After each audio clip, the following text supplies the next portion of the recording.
Assalamualaikum warahmatullahi wabarakatuh. Bertemu lagi dengan saya Rizkyah Khotrunada dengan NIM B73219086.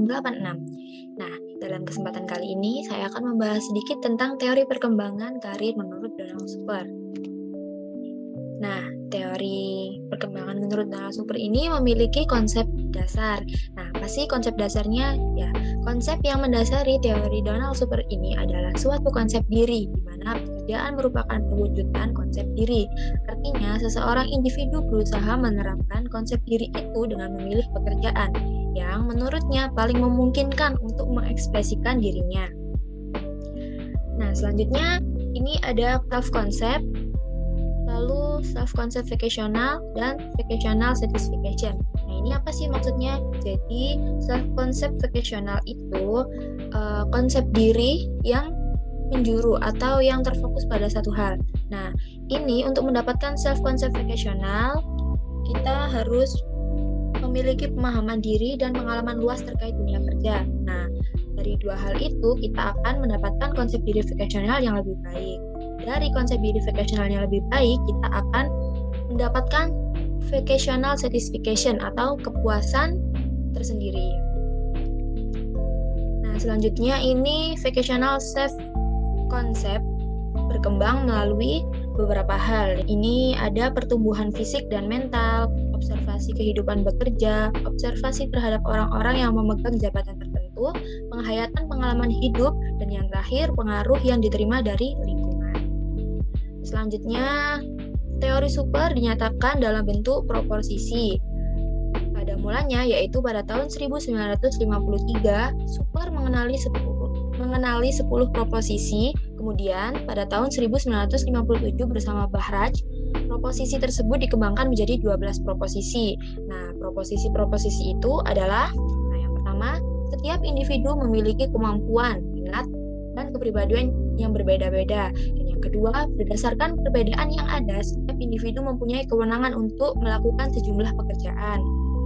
Dan yang ketiga, setiap pekerjaan menghendaki pola kemampuan, minat, dan sifat kepribadian yang cukup luas, sehingga bagi setiap individu tersedia beragam pekerjaan, dan setiap pekerjaan terbuka bagi bermacam-macam individu pula.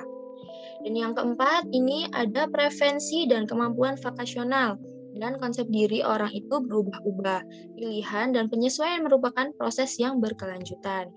Selanjutnya yang kelima, individu mengalami proses perubahan melalui tahap-tahap pertumbuhan atau growth, eksplorasi, kemapanan atau establishment, pemeliharaan atau maintenance, dan kemunduran atau decline. Tahap eksplorasi selanjutnya terbagi atas fase-fase fantasi, tentatif, dan realistik. Sedangkan kemapanan terbagi atas proses-proses uji coba atau trial, dan keadaan mantap atau stable. Nah, tahap-tahap kehidupan tersebut disebut daur besar atau maxi cycle.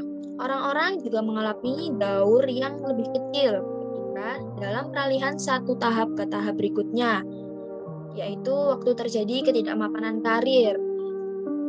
Misalkan seseorang individu merasa karirnya tidak cocok dengan dirinya. Keadaan ini menimbulkan pertumbuhan baru, eksplorasi baru, dan pelembagaan baru terhadap individu. Nah, kemudian yang keenam, pola karir yang ditentukan oleh taraf sosioekonomi orang tua, kemampuan mental, ciri kepribadian, dan oleh tersedianya kesempatan. Yang ketujuh, perkembangan orang dalam melewati tahap-tahap dapat dipandu dengan bantuan untuk pematangan kemampuan dan minat, dan dengan bantuan untuk melakukan uji realitas, serta untuk mengembangkan konsep dirinya. Dan yang kedelapan, perkembangan karir adalah proses mensintetis dan membuat kompromi yang pada dasarnya merupakan persoalan konsep diri. Yang kesembilan, proses mensintetis atau kompromi ini antara faktor-faktor individu dan sosial, antara konsep diri dan realitas adalah proses permainan peranan dalam berbagai latar dan keadaan. Selanjutnya, penyaluran kemampuan, minat, sifat, kepribadian, dan nilai menentukan diperolehnya kepuasan kerja dan kepuasan hidup individu. Yang ke-11, kepuasan yang diperoleh dari pekerjaan itu selaras dengan penerapan konsep diri. Nah, yang terakhir, bekerja dan pekerjaan merupakan titik pusat organisasi kepribadian bagi kebanyakan orang. Namun, tidak semuanya. terdapat beberapa orang yang memiliki titik pusat lain, misalnya pengisian waktu senggang dan kerumah tanggaan. Nah, selanjutnya ini terdapat beberapa tugas perkembangan pada teori Donald Super. Yang pertama, kristalisasi. Nah, kristalisasi ini terjadi pada usia 14-18 tahun. Nah, tugas perkembangannya ini meliputi menyusun pandangan umum tentang proses pemilihan karir, kesadaran akan sumber-sumber yang tersedia, berbagai kemungkinan, minat, nilai, dan perencanaan untuk okupasi atau karir yang lebih disukai. Nah, tahap selanjutnya ialah spesifikasi. Ya, spesifikasi ini terjadi pada usia 18-21 tahun, di mana periode ini merupakan periode peralihan dari preferensi vokasional tentatif menuju preferensi vokasional yang lebih spesifik. Nah, selanjutnya ini tahap implementasi. Tahap implementasi terjadi pada usia 21-24 tahun. Dalam periode ini, individu menamatkan pendidikan atau pelatihan untuk pekerjaan yang disukai dan memasuki dunia kerja.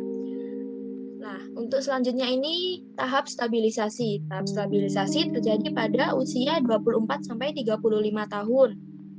Dalam periode ini, individu akan mengkonfirmasi karir yang disukai dengan pengalaman kerja yang sesungguhnya dan penggunaan bakat untuk menunjukkan bahwa pilihan karir sudah tepat. Dan yang terakhir ini ada tahap konsolidasi. Nah, tahap konsolidasi ini terjadi pada individu yang berusia 35 tahun ke atas. Nah, pada periode ini pembinaan kemapanan karir dengan meraih kemajuan, status, dan senioritas. Sekian dari saya, terima kasih. Semoga bermanfaat. Wassalamualaikum warahmatullahi wabarakatuh. See you.